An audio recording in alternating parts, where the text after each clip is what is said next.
എവിടെ എല്ലാവരും നല്ലൊരു ചായ കുടിച്ചാലോ, നല്ല സമാവൂർ ചായ. നമ്മളെ സ്പൈസി മത്സ്യം വരികയാണെങ്കിൽ നമ്മളെ അരിയാട്ടിന്റെ കിട്ടിലും ചായ കുടിക്കാം. ഇതിപ്പോ എനിക്ക് കുടിക്കാൻ ഞാൻ ഉണ്ടാക്കട്ടോ, എന്നാലും നോക്കാൻ പറ്റും. പഞ്ചസാരങ്ങൾ ആവശ്യത്തിന് ഇട്ടോ. ഞാനൊരു 1.5 സ്പൂൺ പഞ്ചസാര ഇടുന്നുണ്ട്. ഒരു കയ്യിൽ ഫുള്ള് പാലിനത് നല്ല മജല ചായ ഇട്ടു.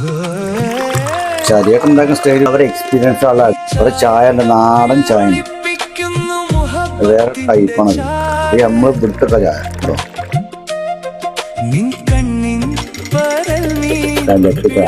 നമുക്ക് അടിക്കാറുന്നില്ല കേട്ടോ. നമ്മളതായ സ്റ്റൈലിൽ വന്ന് കിടക്കുക.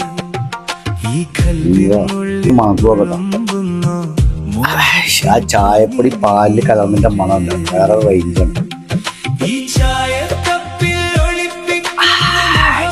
ഏതാ ചായ ഞാൻ ഉണ്ടാക്കിയോട് പറഞ്ഞിട്ടാ, സൂപ്പർ ചായ. വൈകുന്നേരത്ത് നല്ല ചായ കുടിക്കാൻ ആകെയുള്ളവര് നമ്മളെ സ്പൈസി മത്സ്യം പോലും നമ്മൾ അരിയാട്ടന്റെ കിലോ ചായ കുടിക്കാം. Okay, enjoy.